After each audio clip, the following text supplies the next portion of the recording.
নিশ্চয় অনুমান কৰিছে ক'ত আছোঁ। মোৰ পিছফালে জুবিনদাৰ প্ৰতিমূৰ্তি আৰু মোৰ কাষতে ভূপেন হাজৰিকাদেৱৰ প্ৰতিমূৰ্তি।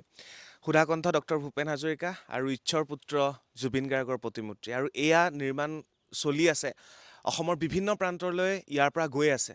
আৰু অশোক বৰা ডাঙৰীয়াই এইসমূহ প্ৰতিমূৰ্তি নিৰ্মাণ কৰিছে। আৰু তেখেত এগৰাকী ভাস্কৰ্য শিল্পী। তেখেতৰ ঘৰ হৈছে কলাবাৰীত আৰু সমগ্ৰ অসমলৈ ইয়াৰ পৰাই গৈ আছে। এবাৰ প্ৰতিমূৰ্তিভাগ চাওক, জুবিন দাক খুব ধুনীয়াকৈ প্ৰকাশ পাইছে তেখেতৰ মুখখন। হাতত গিটাৰখন লৈ খুব ধুনীয়াকৈ প্ৰায় 13 ফুট উচ্চতাৰ এই প্ৰতিমূৰ্তি এফালে। অশোক দা নমস্কাৰ। নমস্কাৰ। নমস্কাৰ। গৈ আছে ইয়াৰ পৰা হয় এজন এজন এভাগ এভাগকৈ ন? গৈ আছে। কেতিয়াৰ পৰা কৰি আছে আপুনি? মোৰ 8 বছৰ হ'ল এইখিনি কাম কৰি থকা। এই ভাস্কৰ্য শিল্পৰ লগত জড়িত 8 বছৰমান হৈছে। জুবিনদাৰ এই প্ৰতিমূৰ্তিভাগৰ ফটো ইতিমধ্যে মানে ছ'চিয়েল মিডিয়াত ইমান যে প্ৰপাৰ হৈছে, ধুনীয়া যে হৈছে, এই কথাটো বহুত চৰ্চা চলি আছিলে। চৰ্চা চলিছিলে মাজতে, আৰু সেইকাৰণে মানে আমি সকলোৱে, মোৰ লগত আৰু 4-5জন দাদা আছে, ভাইটি এজন আছে, গতিকে আমাৰ কষ্টখিনি অকণমান সফল হৈছে যেন অনুভৱ হৈছে। নিশ্চয়। এইভাগ ক'ত যাব এতিয়া? এইভাগ নামৰূপ যাব। হয়। মানে নামৰূপলৈ জুবিনদাৰ প্ৰতিমূৰ্তি আৰু ভূপেন হাজৰিকাদেৱৰ প্ৰতিমূৰ্তি একেলগে মানে দুভাগকৈ গৈছে। আৰু তাত নাহৰকটীয়ালৈ যাব। আৰু তাত মানে কাষতে ভূপেন দা, এফালে জুবিন দাক একেলগে তেওঁলোকে প্ৰতিষ্ঠা কৰিব। কিমান ফুট উচ্চতা? 13 ফুট আছে। হয়। ইমান সূক্ষ্মভাৱে যে কৰা হৈছে, হয়। মানে কিমান কষ্টটো হয় ফৰ্মা বনাই কেনেকৈ? নাই, প্ৰথমতে আমি কামখিনি ক্লেত কৰোঁ। ক্লে আমাৰ যিটো হীৰা মাটি বুলি কয়, সেই ক্লেটো আমি আচলতে কিনি আনিব লাগে। সেই ক্লেত আমি কামখিনি কৰিবলগীয়া হয়। তাৰপাছত আমাৰ যিসকল দাদা আছে আৰু ভাইটি এজন আছে, তেওঁলোকে তাৰ ফাইবাৰ গ্লাছৰ ফৰ্মা লৈছে। ফৰ্মা লৈ পেলাই আকৌ সেই ফৰ্মাৰ পৰা প্ৰডাকশ্যন হৈছে। তেনেকুৱা ধৰণে আমাৰ কামখিনি আগবঢ়াই গৈ আছোঁ। হয়। এতিয়ালৈকে জুবিনদাৰ প্ৰতিমূৰ্তি কেইটা, কিমান ভাগ মানে গ'ল? এতিয়ালৈকে মই 4 ভাগহে বনাইছোঁ, কাৰণ সময় লাগিছে। জুবিনদাৰ প্ৰতিমূৰ্তি বনাওঁতে অকণমান টাইম লাগেই। আৰু তাৰমানে আপোনাৰ তেখেতৰ যিটো মুখাবয়ব, তাৰমানে সেইটো ইমান সহজে পটককৈ আনিবলৈ মানে অকণমান অসুবিধা হয়। আমাৰ সময় লাগিছে, যথেষ্ট দিন সময় লাগিছে। এইফালে সুধাকণ্ঠ ভূপেন হাজৰিকাদেৱৰ প্ৰতিমূৰ্তি আছে। চাওকচোন, নিজে অনুমান কৰক। মই ধৰক 5 ফুট 9 ইঞ্চিমান মই আছোঁ, আৰু এই ভাগ হৈছে প্ৰায় 14 ফুট বুলি ক'ব লাগিব। মানে ভূপেন দাক অকণমান 1 ফুটমান ওখ কৰা হৈছে। 8 ইঞ্চিমান ওখ আছে। মানে সুধাকণ্ঠক 8 ইঞ্চিমান ওখ কৰা হৈছে, আৰু জুবিন দাক 8 ইঞ্চিমান অকণমান চাপৰ কৰা হৈছে। কাৰণ একেলগে প্ৰতিষ্ঠা কৰা হ'ব।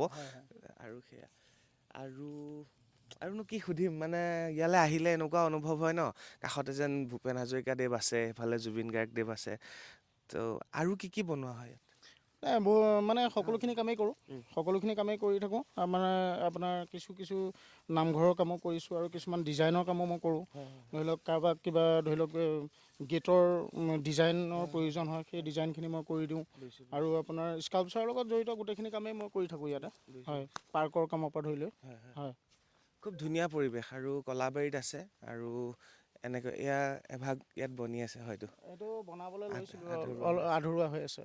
এইফালে গঁড় আছে। এইফালে এয়া কোন হয়? এই সতী সাধিনী। এইফালে সতী সাধিনী আছে। তাৰপিছতে মই সিফালে দেখিছোঁ লাচিতৰ প্ৰতিমূৰ্তি আছে। আৰু এইফালে কাম বৰ্তমান কাম চলি আছে। এইফালে বৰ্তমান কাম চলি আছে। এইভাগ ধেমাজি যাব। এইভাগ যাব ধেমাজি। আই সতী সাধিনী, বাপৰে। এইভাগো প্ৰায় 14 ফুটমান হ'ব। এইভাগ 12 ফুট আছে। 12 ফুট আছে। হয়। ধেমাজি যাব। এয়া জুবিনদাৰ টুপিটোৰ নিচিনা লাগিছে। জুবিনদাৰ টুপিয়ে এইটো। তাৰপিছতে এইফালে কাম চলিয়ে আছে। এইফালে দুজনে কাম কৰি আছে। আপোনাৰ তালীয়া, আপোনাৰ গায়ন। হয়। বায়ন সিফালে হ'ব। গায়ন বনাই থকা। এবাৰ নামটো কওক এবাৰ। মোৰ নাম গৌতম হাজৰিকা। হয়। আপোনাৰ? মোৰ দেৱজিৎ বৰা। এইফালে আছে গৌতম, দেৱজিৎ। নমস্কাৰ দেই। আপোনালোকৰ হাতৰ পৰশতে হৈ আছে ন এইখিনি? দাদাই কৰে কামবিলাক, আমি ফৰ্মা লওঁ। এয়া গায়ন, সেইফালে বায়ন চলি আছে। এইটোৱে আপোনাৰ কাৰখানা? আৰ্টিষ্টৰ?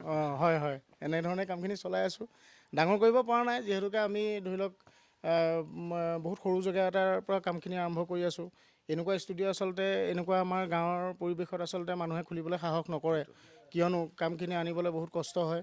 বহুতক ৰিকুৱেষ্ট কৰি মেলি আমি কাম দুই এটা আনি পেলাই সকলোখিনি লগে ভাগে কামখিনি কৰি মেলি চলি আছোঁ আৰু হয় আপোনাৰ কিমান বছৰ হ'ল ইয়াত?